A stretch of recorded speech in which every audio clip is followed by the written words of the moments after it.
ডিম সেদ্ধ বসিয়ে দিয়েছি, আগে প্রেসার কুকারে সেদ্ধ করতাম, এখন এখানেই করতে হবে, কারণ যতটা সম্ভব গ্যাস বাঁচানো যায় সেটা তো আমাদের সহজ, মানে সকলেরই এখন এই প্রচেষ্টা যে কী করে গ্যাসটা একটু হলেও বাঁচানো যায়। সত্যি কথা বলতে গেলে ছোট ওভেনেই কাজ করছি, কারণ এটাতেও একটু গ্যাসটা কম খরচা হয় বলেই ছোট ওভেনটাই জ্বালানো হচ্ছে, কারণ যতক্ষণ না গ্যাসের এই মানে ক্রাইসিসটা মেটে আমাদের এই প্রচেষ্টাটা চালিয়ে যেতেই হবে।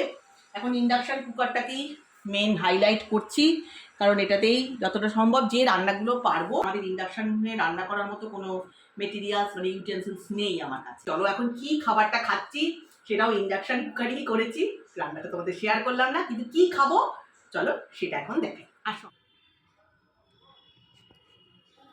হ্যালো বন্ধুরা, সবাই কেমন আছো? আশা করি সবাই ভালোই আছো।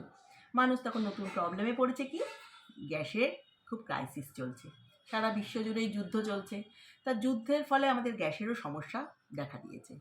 তা গ্যাস ছাড়া তো আমাদের রান্নাবান্নাও হচ্ছে। তা এখন আমাদের নতুন হচ্ছে ইন্ডাকশান কুকার। তা ইন্ডাকশান কুকারটার জন্য এখন আমরা বেঁচে আছি, কারণ কেরোসিন তেলেরও সমস্যা খুবই দেখা যায়। এই জন্য কালকে আমি করেছিলাম মাংস ইন্ডাকশানে আগে কখন আমি রান্না করিনি, ফার্স্ট টাইম, জানিও না কীরমভাবে কী করতে হয়, শুধু আমাদের চাটাই হয় ইন্ডাকশানে। কালকে করেছি মাংস রান্না, চিকেন রান্না অবশ্যই। আজকে করলাম সয়াবিনের তরকারি আর পাউরুটি দিয়ে খাবো। যতটা সম্ভব কম গ্যাস পুড়িয়ে একটু পেটটা ভরানো যায়। তা তোমরা কীভাবে করছো বাড়িতে রান্না বান্না সেটা অতি অবশ্যই জানিও।